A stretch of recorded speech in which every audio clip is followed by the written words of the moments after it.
ሰላም ሰላም እንዴት ናችሁ? ዛሬ ደግሞ እንዴት አድርገን ፔፓል አካውንት እንደምንከፍት አሳያችኋለሁ። ይህ ቪዲዮ የመጀመሪያችን ቪዲዮ ስለሆነ ሰብስክራይብ፣ ላይክ፣ ሼር እያደረጋችሁ እንዲሁም ኮሜንት ላይ አበረታቱኝ። ጎግል ክሮም ላይ ከገባን በኋላ እዚህ ላይ ሰርች ባራችን ላይ ቀጥታ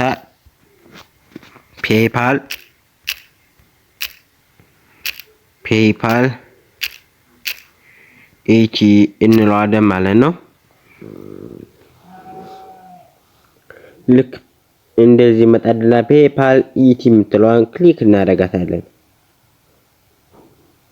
እንጫናታለን። እዚህ ላይ ሳይን አፕ ፎር ፍሪ የሚለውን ክሊክ እናደርገዋለን።